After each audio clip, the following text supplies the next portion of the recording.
बिस्मिल्लाहिर्रहमानिर्रहीम। अस्सलाम वालेकुम। जैकब न्यूज़ सां मां आहियां आबिद अली मंगरियो।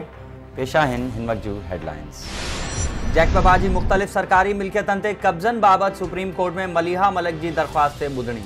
वफ़ाक़ी वज़ीर सरदार मोहम्मद मियां सूमरो जी भेण मलिहा मलिक पारां जैकबाबाद में करोड़े रुपयनि जे क़ीमती सरकारी प्लॉट्स ते कब्ज़नि बाबति दाख़िल करायल दरख़्वास्त ते ॿुधणी थी गुज़री, जंहिं बाबति अदालत पारां ईंदड़ ॿुधणी ते एडवोकेट जनरल सिंध खे जवाब दाख़िल करण लाइ नोटिस जारी कया विया आहिनि। मलिहा मलिक पारां सुप्रीम कोर्ट में कराची जी सरकारी मिल्कियतनि ते हलंदड़ कब्ज़े वारी पिटीशन में दरख़्वास्त कंदे चयो हो त कराची खां अलावा सिंध जे ॿियनि शहरनि में बि सरकारी मिल्कियतनि ते थियल कब्ज़नि बाबति ॿुधो वञे, जंहिं ते अदालत पारां जैकबाबाद जी 6 सरकारी मिल्कियतनि ते थियल कब्ज़नि बाबति एडवोकेट जनरल सिंध खे जवाब दाख़िल करण लाइ नोटिस जारी कया विया आहिनि। पिटीशन में Meraj hotel, Al Harmain hotel, Saint John's Grammar School समेत ॿियनि मिल्कियतनि ते कब्ज़ो ॼाणायल आहे। मलिहा मलिक दावा कई आहे त गवर्नमेंट गर्ल्स हाई स्कूल जे प्ले ग्राउंड ते तालीम खाते जे क्लर्क अब्दुल बाकी अबड़ो घर तामीर कयो आहे। जानवरनि जी अस्पताल जे हिकु हिसे ते MPA जैकबाबाद मोहम्मद असलम अबड़ो कब्ज़ो करे सेंट जॉन्स स्कूल तामीर करायो ऐं ॿिए हिसे ते MPA गढ़ी खैरो मीर मुमताज़ हुसैन जखराणी घर तामीर कयो आहे। अब्बास खान जखराणी जे बंगले ऐं म्यूनिसिपल स्कूल जे विच में दुकान ठाहे कब्ज़ा कया विया आहिनि।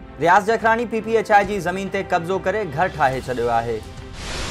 जैकबाबाद में उरड़ी विघे 2 मासूम नींगरियूं फौत। 5 वरनि जी नींगरी सबरीन बिरोही इलाज न थियण सबब सिविल अस्पताल जैकबाबाद में फौत थी वई। ठुल जे इलाइक़े बचड़ो वासी नींगरी जे वालिद जुम्मा बिरोही मौजिब धी जी तबियत ख़राब थियण ते खेसि अस्पताल खणी आयुसि, जिते इलाज न थियण सबब नींगरी फौत थी वई। ओॾां बाहू खोसो जे ॻोठ लोंग खान जखराणी में मासूम नींगरी आयशा मरेटो फौत थी वई, जंहिं बाद बाहू खोसो ऐं भरपासे में उरड़ी विघे फौत थींदड़ ॿारनि जो अंग 4 थी वियो आहे। सेहत खाते पारां तकड़ा उपाउ न वठण सबब उरड़ी वबा ॾींहों ॾींहुं पखड़बी पई वञे, जंहिं सबब केतिरा ई मासूम ॿारड़ा वबा में वरतल आहिनि ऐं संदन हयातियूं दाव ते लॻल आहिनि। जैकबाबाद में खदड़े फ़कीर जो गोली लॻल लाश हथ। सदर थाणे जी हद जानू बेलो में हिकु घर अंदरां खदड़े फ़कीर जो गोली लॻल लाश मिलियो। पुलिस मूजिब खदड़े फ़कीर जी सुञाणप 40 वरनि जे अनिल कुमार तौर थी आहे, जंहिंजो ताल्लुक़ कश्मोर सां आहे। लाश ज़रूरी कार्रवाई लाइ सिविल अस्पताल उमाणियो वियो आहे ऐं इन सिलसिले में वधीक जांच बि करे रहिया आहियूं। ठुल मां अगवा थियल ॻोठाणे खे पुलिस बाज़ियाब न कराए सघी, SSP अदालत में पेश। ठुल मां अगवा थियल ॻोठाणे अकबर विजलो खे पुलिस बाज़ियाब कराइण में नाकाम। 2 SHOs ऐं DSP पारां दहशतगर्दी ट्रोड़ अदालत शिकारपुर जे जज खां ॻोठाणे खे बाज़ियाब कराइण लाइ वरतल मोहलत दौरान ॻोठाणो बाज़ियाब न कराइण ते अदालत SSP जैकबाबाद शुमाइल रियाज़ मलिक खे तलब करे वरितो। अदालत SSP मथां कावड़ जो इज़हार कंदे 15 अप्रैल ताईं मुग़वी खे बाज़ियाब कराइण जो हुकुम ॾिनो आहे। वाज़े रहे त अदालत पारां ॻोठाणो बाज़ियाब न कराइण लाइ केस चालान करण खां इनकार कयो वियो आहे। सिंध हाई कोर्ट पारां वॾे पैमाने ते जजिस जूं बदिलियूं ऐं मुक़ररियूं। हाई कोर्ट पारां सिंध जे मुख़्तलिफ़ इलाक़नि में सीनियर सिविल ऐं असिस्टेंट सेशन जजिस जूं बदिलियूं ऐं मुक़ररियूं कयूं वयूं आहिनि। Karachi south, east, west, central, Hyderabad, Sukkur, Sanghar, Thatta, Badin, Naushahro Feroze, Mithi, Tando Allahyar, रतोदेरो, Kashmore, शहीद बेनज़ीराबाद, गंबट, घोटकी, हाला, ड्रिगड़ी, कंदकोट, खैरपुर, शिकारपुर, मलीर, कोटड़ी, जैकबाबाद, मीरवा, मटियारी ऐं कंबर समेत 53 जजिस जूं बदिलियूं ऐं मुक़ररियूं थियूं आहिनि। जैकबाबाद में तालीमी इदारनि जी जबरी बंदिश ख़िलाफ़ आबसाद जो एहतजाज। ऑल प्राइवेट स्कूल एसोसिएशन पारां कोरोना के जवाज़ ॼाणाए जबरी तौर तालीमी इदारा बंद करण ख़िलाफ़ चेयरमैन सिकंदर महर, सदर नियाज़ अहमद खोसो, नायब सदर MD Umrani, general secretary Punhal Khan Lashari, इत्तला सेक्रेटरी नसीबुल्ला हांबी, राजा दाद मोहम्मद, जान परवेज़ राजपूत, इसरार कुरैशी ऐं ॿियनि जी अॻवानी में एहतजाजी मुज़ाहिरो कयो वियो। मुख़्तलिफ़ स्कूल्स जे मालिकनि ऐं प्रिंसिपल्स जो चवणु हो त हुकूमती फ़ैसिलो तालीम दुश्मनी आहे। स्कूल ई उहे इदारा आहिनि जिते SOPs ते आसानी सां अमल कराए सघिजे थो। बाज़ारुनि, तफ़रीही मागनि ऐं अवामी मेल जोल वारनि हंधनि ते का बि सख़्ती न आहे। कोरोना खे जवाज़ ॼाणाए तालीम खे निशानो बणायो पियो वञे। हुकूमत ख़ानगी तालीमी इदारनि जी माली सहायता करण बजाए खेनि वधीक परेशान करे रही आहे। जैकबाबाद में जमीयत उलमा नूरानी पारां अदीब अमर जलील ऐं औरत आज़ादी मार्च ख़िलाफ़ एहतजाज। ग़ुलाम दस्तगीर पठान, मोहम्मद रफ़ीक फ़खरी, अब्दुल फ़ताह सूमरो ऐं ॿियनि जी अॻवानी में शहीद अला बख्श सूमरो पार्क खां प्रेस क्लब ताईं एहतजाजी रैली कढी वई, जिते अॻवाननि घुर कंदे चयो त ख़ुदा जी शान में गुस्ताख़ी कंदड़ अमर जलील ऐं इस्लामाबाद वारी औरत आज़ादी मार्च में रसूलुल्लाह जी गुस्ताख़ी कंदड़नि ख़िलाफ़ कार्रवाई कई वञे। जैकबाबाद में म्यूनिसिपल इंतज़ामिया जी नाअहली सबब शहर में गंदगी पखड़जी वई। वार्ड नंबर 5 फूलबाग वारो इलाइक़ो गंदगी जे ढेर में तब्दील। इलाइक़े वासियुनि पारां म्यूनिसिपल इंतज़ामिया खे केतिरा ई भेरा शिकायतूं करण बावजूद सफ़ाई अमलो न पहुतो। सफ़ाई न थियण सबब मुख़्तलिफ़ बीमारियूं पिण पखड़जण लॻियूं। इलाइक़े वासियुनि DC खां घुर कंदे चयो त सफ़ाई कराए गंदगी खां जान छॾाई वञे। जैकबाबाद में खजाने ऑफिस जे अगूणे मुलाजिम जे पुट जो नौकरी न मिलण खिलाफ एहतजाज। जैकबाबाद वासी खादिम हुसैन डोमकी प्रेस क्लब जैकबाबाद पहुंची एहतजाज कंदे दायो आहे त मुंहिंजो वालिद खजाने ऑफिस नौशरो फेरोज में मुलाजिम हो जेको 21 साल अॻु वफ़ात करे वियो ऐं आऊं गुज़िरियल 20 सालनि खां फ़ौती कोटा ते भर्ती लाइ दरबदर आहियां ऐं हाणे वॾे वज़ीर हुकुमनामो जारी कयो आहे त तव्हांजी उमिरि निकिरी वई आहे, नौकरी नथा ॾेई सघूं। हुन चयो त जेकॾहिं मूंखे नौकरी न मिली त आपघात करे छॾींदुसि।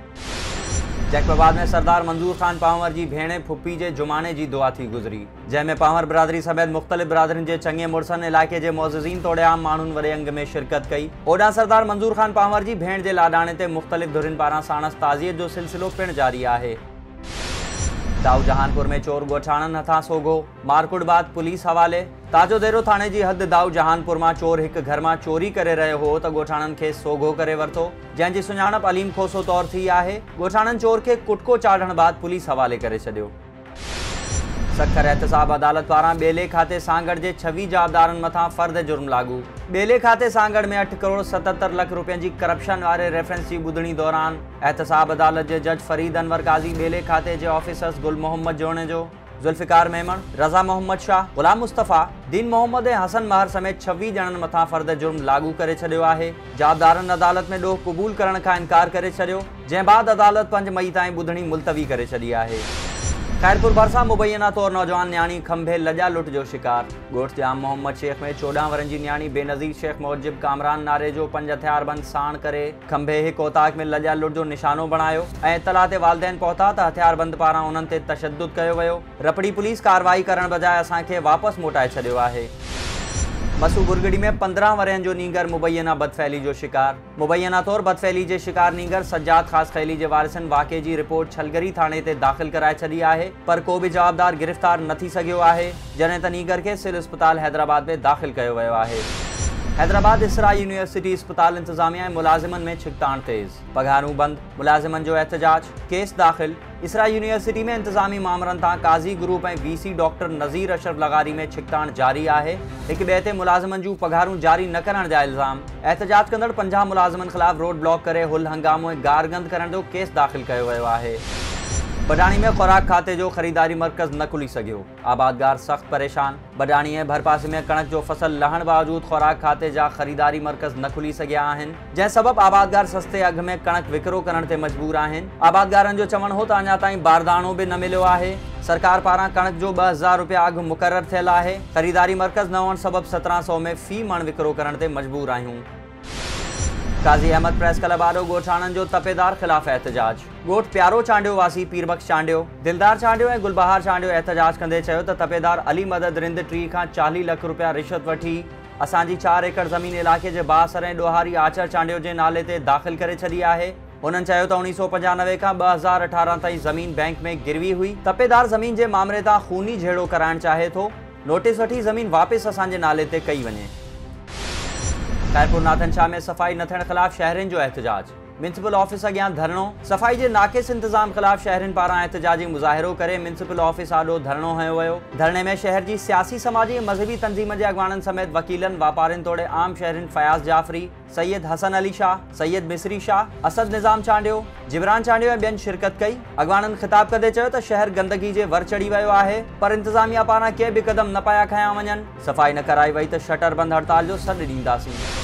बुरड़ी शाकरी में मंशियात जे विकिरे ख़िलाफ़ GSN महाज़ जो एहतजाजी रैली ज़ाहिद जसकाणी, कादिर शोरो ऐं ॿियनि जी अॻवानी में कढी शहर जे मुख्य चौक ते पहुची धरणो हयो वियो। अॻवाननि जो चवणु हो त टंडो मोहम्मद खान में सरेआम मंशियात हली रही आहे। मैनपुड़ी, गुटको, सफ़ीना, कच्चो शराब, आफ़ीम, आइस ऐं चर्स समेत ॿियूं नशेआवर शयूं हलायूं पियूं वञनि। मंशियात समेत समाजी बुराई वारनि अॾनि ख़िलाफ़ कार्रवाई करे नौजवान नस्ल खे तबाह थियण खां बचायो वञे। मटियारी में पोरे जो सरकारी अस्पताल इंतजामिया ख़िलाफ़ एहतजाज।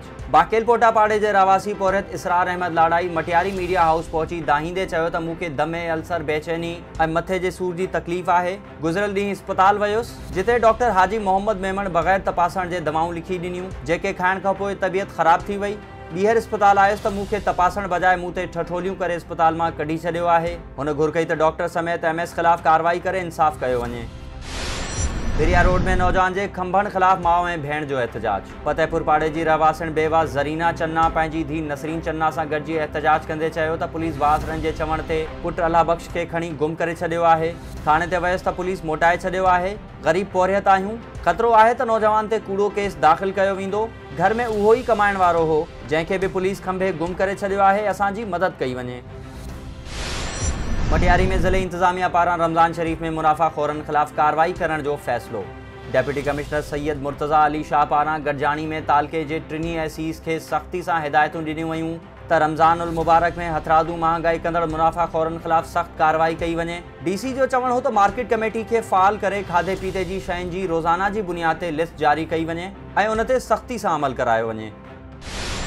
कश्मीर पुलिस पारां मोगवी की बाज़ियाबी लाइ हिकु हफ़्ते का हलंदड़ ऑपरेशन बूटो न ॿारियो। SSP कश्मीर अमजद शेख की अगवानी में दुर्रानी महर के कच्चे वारे इलाके के गोठन आदम जो टिबो, गोठ जियंद जागीरानी, गोठ नवाब जागीरानी, गोठ खादिम भयो में गुजरल एक हफ्ते का हलंदड़ ऑपरेशन को भी बूटो न ॿारे सघियो आहे। पुलिस भर में रॉकेट लॉन्चर ऐं लखें रुपयनि जो असलो ज़ाया करण लगी। ऑपरेशन दौरान न तो को मुग़वी बाज़ियाब थी सघियो आहे ऐं न ई को धाड़ेल हथ अची सघियो आहे। सकरंड में सचवा के बानी समाज सुधारक मोहम्मद सफ़र चांडियो की 5वीं वरसी मल्हाई वई।